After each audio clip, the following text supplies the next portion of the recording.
What's up, everyone? I'm Shane Larson from the Game Time Guru podcast, brought to you by 208 Printing.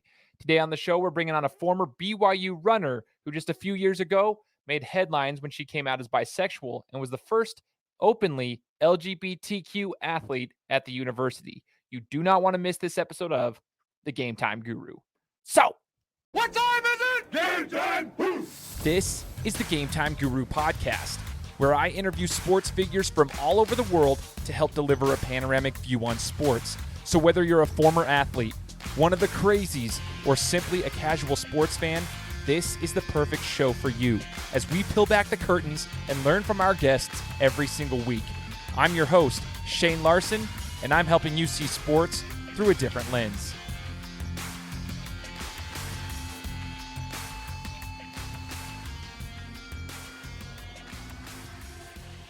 What's going on, everybody? Welcome out to the Game Time Guru podcast. I am your host, Shane Larson. Excited to be here with you guys today with another interview with another sports figure here to share their story. And this one's going to be super, super special. You guys heard in the introduction.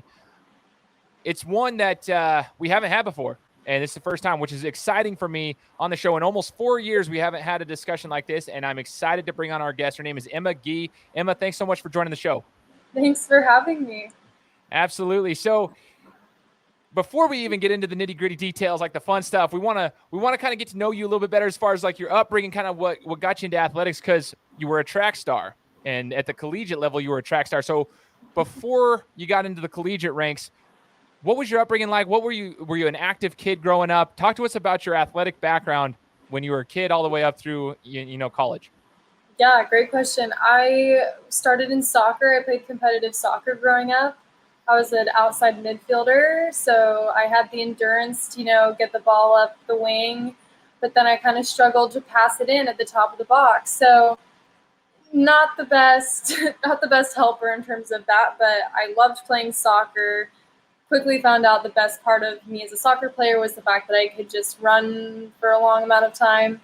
So I got into track also because I grew up in the Church of Jesus Christ of Latter-day Saints, and on Sundays were church, which meant that I couldn't participate in athletic activities, and running doesn't have a lot of races on Sunday and soccer does. So trying to move forward as a runner made most sense with my religious background and my desire to want to play sports in college. Interesting. Okay, that's really cool you said that. And another guest that we actually had on our show, his name was Tamir Goodman. He's Jewish, so his Sabbath was the Saturday, and his whole story was like he had to make some decisions, big-time life decisions with athletics based on Sabbath day activities. So It's interesting hearing it from you. Obviously, myself and other listeners are actually members of the Church of Jesus Christ of Latter-day Saints, so we're semi-familiar with, the background there and the kind of like the quote-unquote policies or whatever you want to call them as far as Sabbath day observance. And so it's interesting just kind of hearing, that kind of shifted you as far as doing running and racing. And so interesting as well, because my whole life, Emma, I was an athlete, played basketball, football, boxed in college, loved it, but I hated running. And it wasn't until like the last 6 months that I actually began to start liking running. I started running a little bit more. It's like, longer races and so forth, half marathons and whatnot. But running, talk to us about that, because you're a soccer player. We always talk about like, oh, well, soccer, you run a lot and this and that. But did you love running just because it was like, it was just because of the Sabbath day observance that you liked running, or like, did you actually enjoy doing it? Because for the longest time, I'm not kidding you, I absolutely hated running.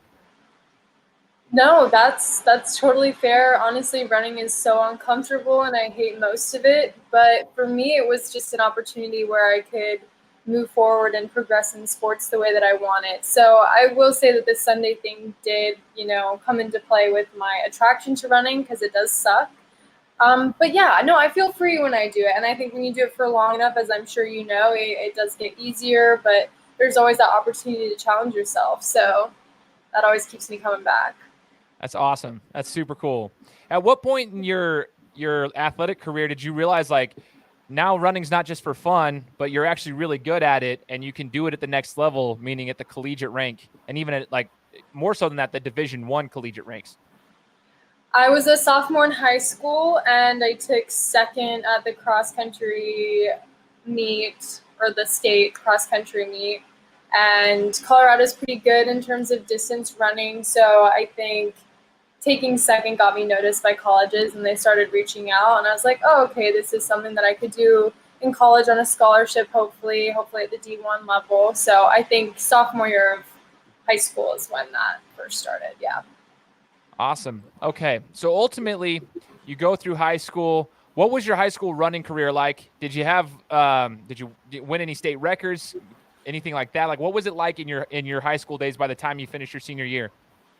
So I had my best times my sophomore year, actually. And then my junior year of high school, I went through puberty, which, changes your whole body. You kind of have to relearn running. So I gained some weight. I got a lot taller, had to get my times basically that I'd hit my sophomore year. I never won state. I always made it to state, but Colorado was pretty good. So I've actually never won a state championship. I don't have any records, but I'm a solid runner and I show up when it matters, I guess.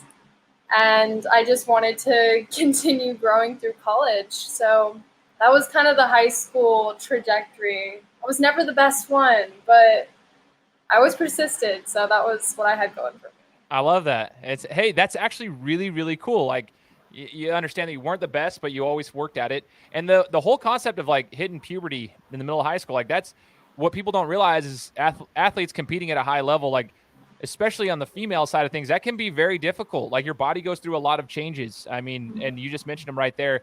I can imagine as a runner, that's tough. I mean, just natural weight gain will happen because your body's changing. You have a growth spurt. You have to relearn how to run, essentially. And when you said that, I would like to elaborate a little bit more on that. How did you relearn to run?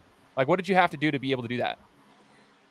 I think it's like anything in life, when you discover something about yourself that's new or that you haven't experienced before, you just kind of have to accept it and move forward in a healthy way. I think that accepting that my weight gain was healthy and that growing is natural and kind of having a woman's body, that's just a part of life, and it didn't have to impact my desire to continue running. So yeah, I think it's normal, and life changes. It's okay, Totally. I'll just kind of learn more about ourselves. So yeah. Absolutely. Now, for the listeners out here who are going to come across this show, Emma's story is super cool, and it's not just because she's a runner. It's also because of the stance that she took while she was in college. And that's where I want to get some information from you, because it can help so many people. Like your story, that's why I was so intrigued by your story, is it truly opens the eyes of other people, and it helps them become more open-minded, essentially. And so this is where we want to talk about this. You ultimately decided to go to Brigham Young University, right? And like I said, I myself am a member of the Church of Jesus Christ of Latter-day Saints. We have a lot of people. I'm in Idaho, so obviously it's kind of predominantly members of that same church. And then even the people who are not, they kind of understand who they are. But anybody else who's listening to the show, since it is worldwide, this is just understand the background. Emma's brought up in the church. She's going to a school that is it's a church school for the Church of Jesus Christ of Latter-day Saints, Brigham Young University. While you're there, it really came out public as you were correct me if I'm wrong, you were the first athlete to come out as gay. You were, from the LGBTQ community as you're there, which is hard, I'm sure, there. So I want to get your background there. First question I have is, when do you feel that you truly knew that you were gay? That's a great question. There actually was never one point that I knew that I was gay. Growing up in the church, I didn't have a lot of context for what LGBTQ plus feelings or relationships looked like. So that was something that I had to educate myself about. My first, I guess, experience being attracted to a girl happened most memorably my senior year of high school. And I definitely had crushes on girls through the early part of college, but I was still, like I said, educating myself about things outside of what I was conditioned to think in terms of sexuality and relationships. So I would say by the end of my sophomore year of college, I probably had a pretty good idea that I identified as LGBTQ plus, and that was something that I wanted to progress with, I guess. Not that it's a choice, but that I was gonna, follow a path that led me to talking publicly about it. Totally. So you make that decision, and I want people to understand that, like, you knew in your heart, like, this is who you are, right? Mm-hmm. This is who you are at that point. So you're saying roughly sophomore year of college, now you're starting to take a stance now. It's been a couple of years. You're starting to, like, you have those feelings. And in any predominantly Christian school, for that matter, that's a very difficult position to be in, just because of Christianity as a whole in the background, right?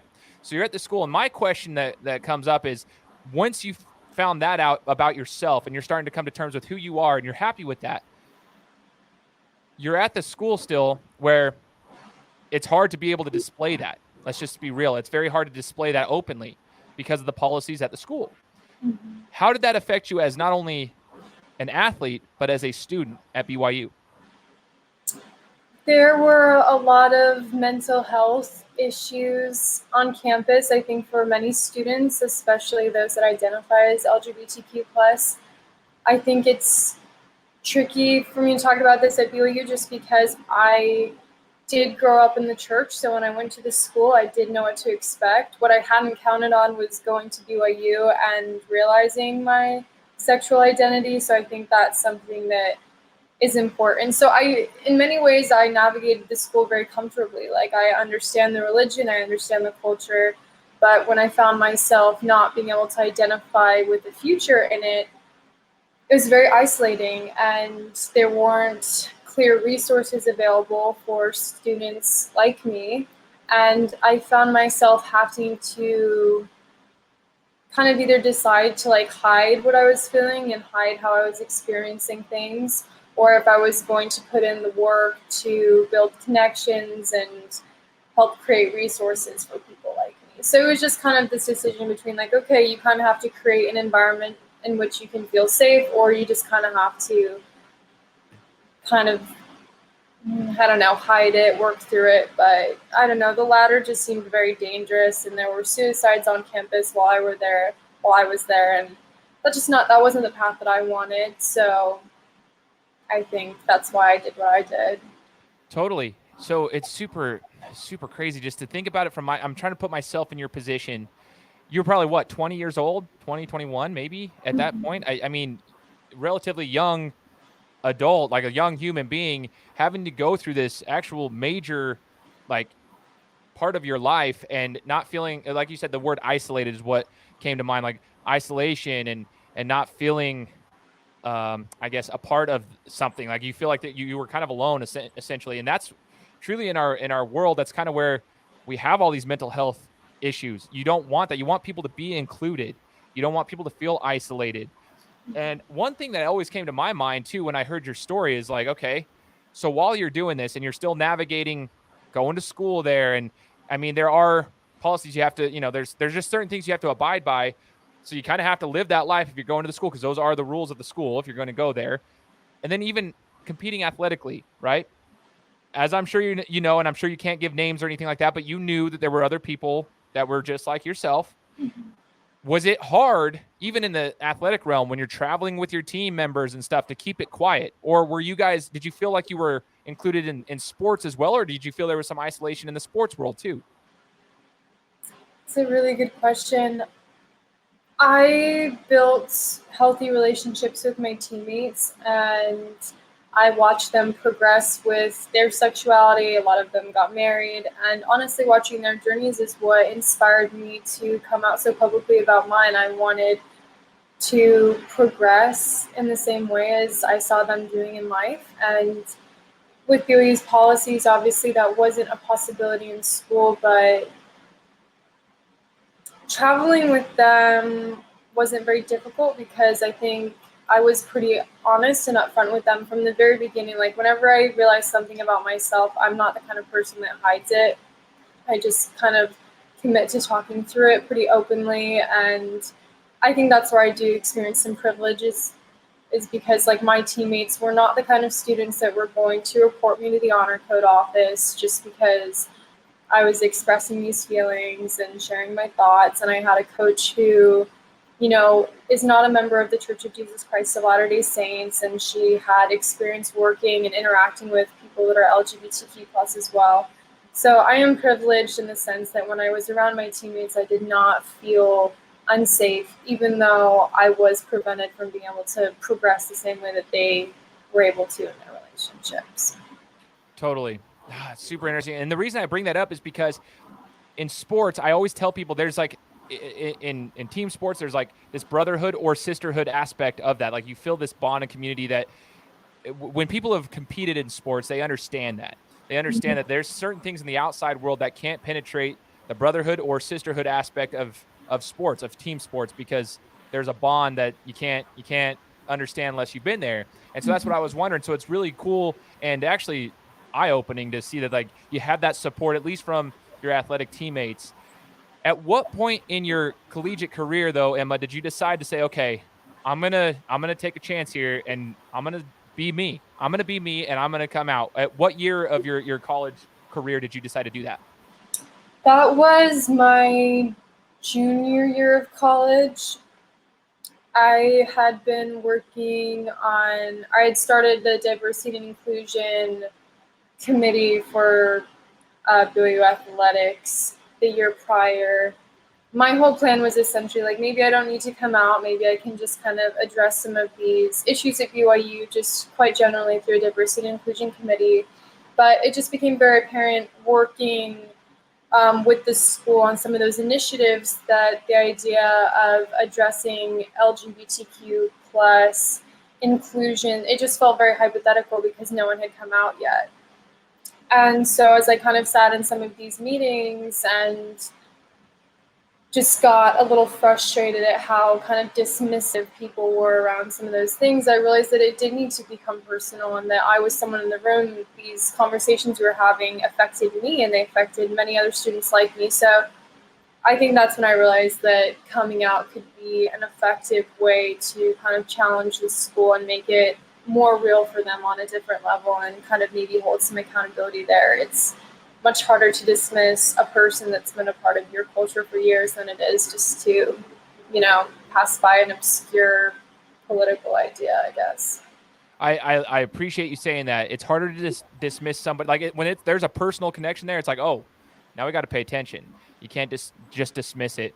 And quite honestly, I think this is not just an issue at BYU. I think it's an issue with humanity as a whole, right? But I mean, obviously, you were part of BYU, and there's a culture around that too that goes around that. So this is why it's so cool. Someone like you who takes a stand, and just hearing how like brave you had to be able to do that because that wasn't normal. But understanding that at that time, like you just said, where they were being dismissive, you were observing those types of things, and you're like, okay, well, they're not going to listen unless we make this more. It's a little deeper than that. And how did that affect you athletically? And what I mean by that is this: when you came out, and now people are starting to know, did that affect you? Did that put any more pressure on your shoulders because now the spotlight's on when you would go to your events? Or did you feel like nothing, just kind of continued on as it always was? Or did you feel like there were some more eyes on you, like, ooh, there's the whispers, like, oh, she's the gay one or whatever? I'm not trying to be disrespectful now. I'm just saying, like, in regards to what the fans may have said, or, like spectators. Right. What did you feel like? Oh, that's the one at BYU that said this. Like, what did that do to your athletic career?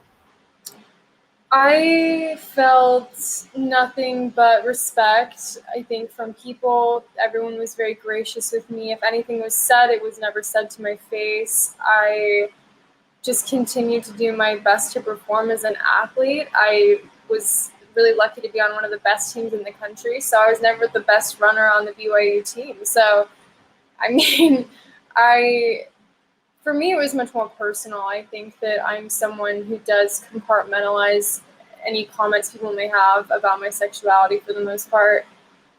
But my relationship with myself is what impacted my athletic performance the most, knowing that I was stepping on the line and being honest with myself and my environment is, I think, what was most empowering, because I think that gave me more trust back because I wasn't acting anymore. I wasn't pretending or lying. So I think that's where it impacted things the best, and I was able to be more present when I was running and doing something that's physically exhausting. So that's how it helped me out.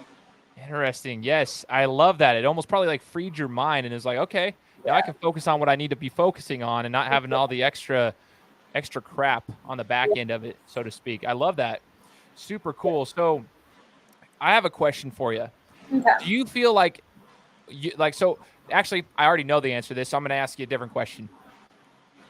How has your decision to do this and come out openly at BYU for the last, year and a half, 2 years of your career there, how has that impacted BYU? What changes have been made since then, and how have you been able to help with that culture and the acceptance, I guess? Representation is important, and at the point that I wrote my coming out story and around the time that I was coming out, there were other students at BYU who were doing similar things. Matt Easton, he gave the valedictorian speech for I think it was like the family science department or whatever. His speech went viral. He came out during that speech. Also, Cosmo at BYU, and oh my gosh, I'm forgetting his name, but basically the guy who dressed up as Cosmo and went viral also came out as gay. Charlie Bird, my bad. So we all kind of came out with our stories within the same 3 to 4 months. And that was also when a huge conversation was going on at BYU about how the honor code, which enforces some of the homophobic policies, was being enforced in general. So I think the timing with me coming forward with my story was just a very relevant one at the time. And I think it definitely empowered more and more people to challenge the way things are at BYU and just challenge their perception of what the student body looks like. It's really hard to consider BYU as just this completely white, straight student body when, Cosmo's gay. And oh my gosh, there's, athletes that are gay. And oh my gosh, the valedictorian is gay. So I think it's that kind of representation that just empowers more change. And I know that what we did is just the beginning. The generations that are coming in after me, they're much more vocal and, they're out from the start. And that's what gives me hope that BYU is absolutely never going to be the same. And they're slow and progress takes time apparently, but I feel very confident that the kids that are there are going to continue moving that work forward. And they protest and they speak up, and they're amazing. So that's awesome to hear. And when the question that comes up a lot now, I'm not a BYU person. I'm a Boise State guy. I've always been here, and I've never been a BYU fan. And even though I've grown up in that same church my whole life, served a mission, everything, I've always told people don't go to BYU because I just love Boise State. But that's just my own thing. It's that's more of a sports. It's a sports thing. But when topics like these have come up, whether it be your discussion or similar discussions that I've had with friends of mine that served missions with me who have come out and so forth, and they held a little bit of resentment towards the school. And the question that would come up, not just with myself, was, well, then why did you continue to go to the school? People would ask that, well, it is your choice to go to the school. It's their policy. You choose to go there. My question is this: did you ever hold resentment, Emma, or did you actually and why did you decide that you wanted to stay there after you had come out? Was it to make a change, that you really wanted to be the person that okay, I got a good education and I want to make a change? That was my question. I really wanted to ask you here. Yeah, that's the question I asked myself every single day when I was there. It's the most important question. What am I doing here? Why am I putting myself through so much pain? I think for me, I went to BYU because it was the best financial option. And at the time of deciding to go there, I wasn't in a position to express my sexuality and have that be a reason why I would not take this opportunity. And that extended through half of my college career, which is why I was there. So yeah, the financial situation was a huge part of it. And then in terms of the pain and then the decision to stay with advocacy work, I mean, you're absolutely right that, change can happen most effectively from working within. I know that there are many organizations that would like to go to BYU and, implement things. And I'm sure if they were allowed in, they could do that. But with BYU, the change has to come from within.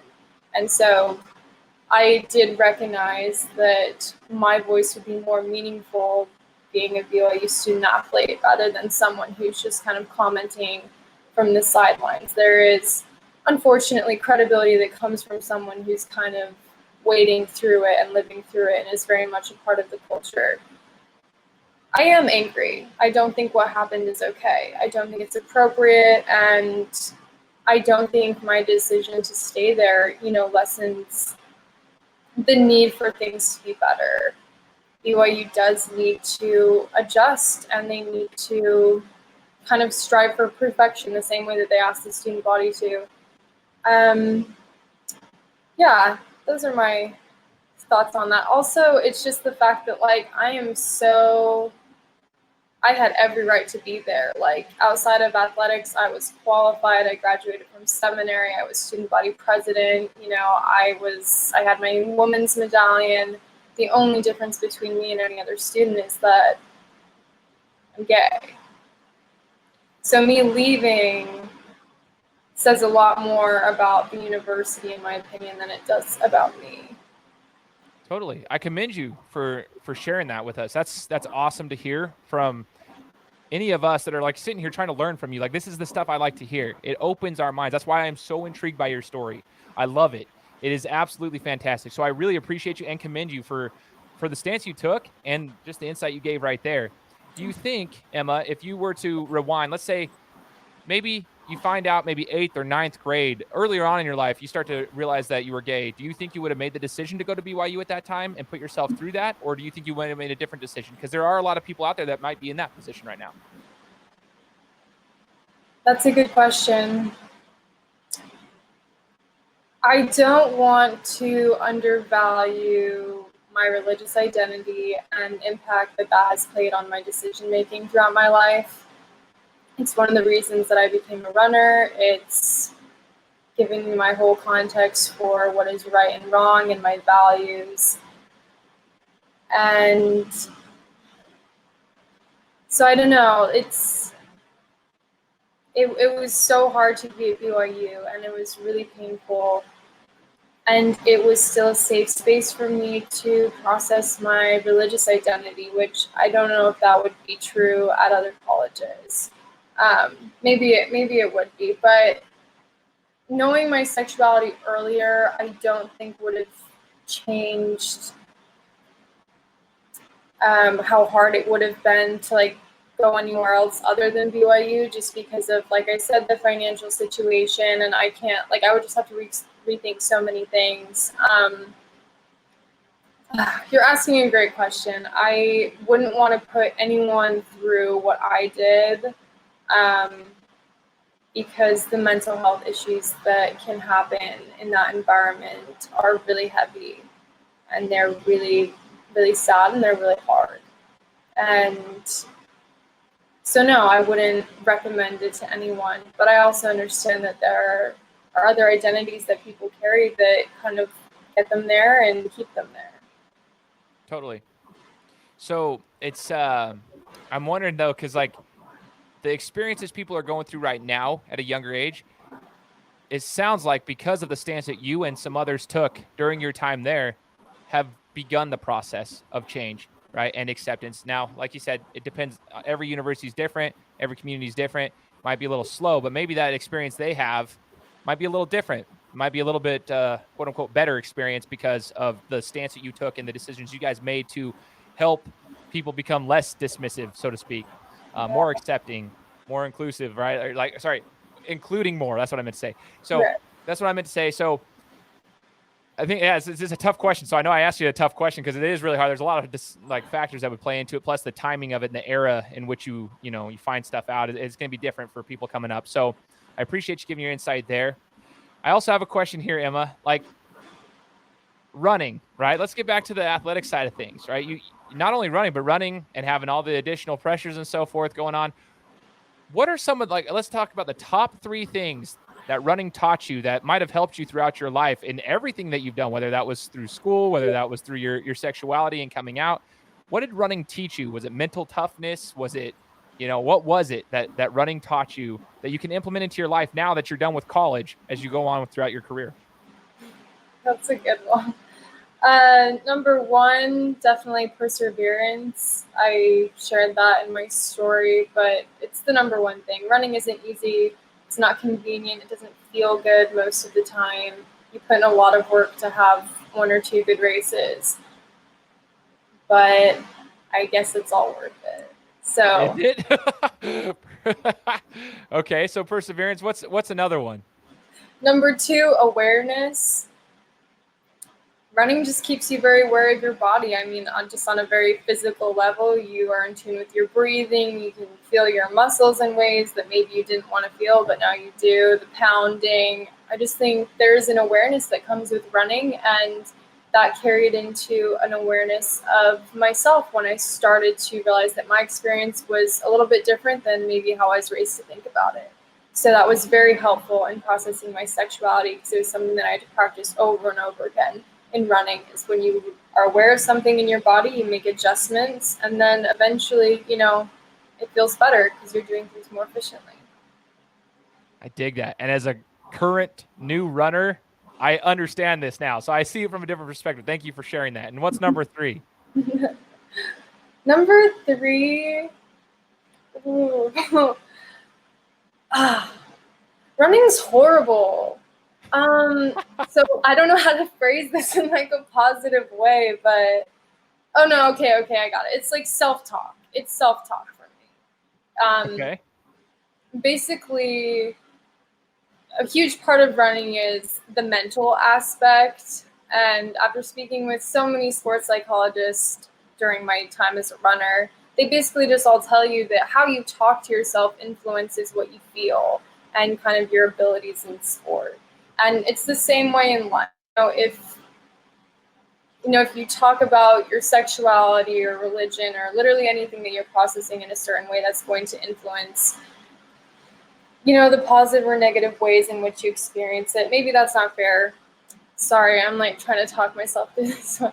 Basically, I'm a big advocate for always be on your own side and talk yourself through it. And in that way, you can kind of challenge anything you were conditioned to think and talk your way to your own truth. So I'll leave it at that, but it's confusing and I'm still trying to figure it out myself. So No, I feel you though. Thank you. I appreciate that. That's awesome. Thank you for the insight there too. Those are awesome skill sets you've acquired through running that you've learned to go on post college. This is life skills. And that's what I tell people too. Athletes are not dumb jocks. That's the biggest part. When I started this show almost 4 years ago in 2017, I always told people, I'm like, dude, I hated when people would say we're just dumb jocks. You're just a dumb jock. You're just no. There's a lot of things that sports have taught me that I've taken into my professional career to this day. And I think that like the things you mentioned right there, perseverance, awareness, self-talk, just the way that you learn that through your experience running is going to take you way far. You can take those into whatever you decide to do, which brings me to my next question, Emma, as we finish up the interview. What is next for Emma Gee? As you go on, what are we planning on? You've had a couple of years that have been pretty like crazy the last couple of years. What are the next 2 or 3 years looking like for Emma Gee? I am getting my master's in management from Temple University. I am hopefully trying to do my last season of outdoor track eligibility. So fingers crossed that happens in the spring. We'll all see, I guess, how sports look in the spring. I'm writing a book about my experience coming out at BYU, just to process for myself what happened, and then also hopefully that could be beneficial to anyone that wants to relate to something like that. And I'm in my first real relationship, so Congratulations. Thank you. It's I'm learning so much, so that's kind of what the next 2-ish years bring. But who can say? 2020 has thrown us all for a loop. So yeah, adjustments will have to probably be made here and there. But hey, what's the timeline for that book so that we can all get it? Because I'm gonna have to promote that when it comes out for you. So when is the timeline? What are we thinking when it will be ready?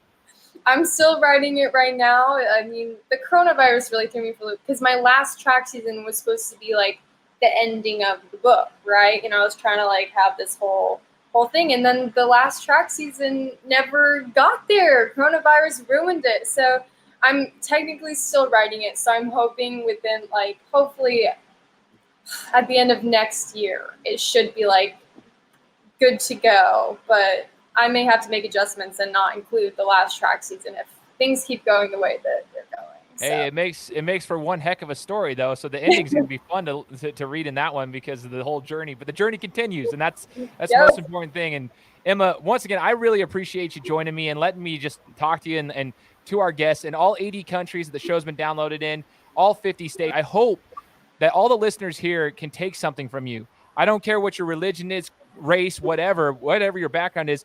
Emma's story is super important for all of humanity, and I appreciate you doing that and being willing to share the story. So once again, Emma, thank you for joining the Game Time Guru podcast. Thank you, and thanks for having me, and thanks for empowering all kinds of stories. It's so important. Absolutely. For all the listeners out there, make sure you're subscribed to the podcast. We'll be coming at you every single Friday with a new episode. Take care. Guys, thanks so much for listening to another episode of my show. Now, if you could go and do me a favor, head over to iTunes, give me 5 stars, and leave me a review. It would be greatly appreciated. Thanks, guys. Appreciate your support.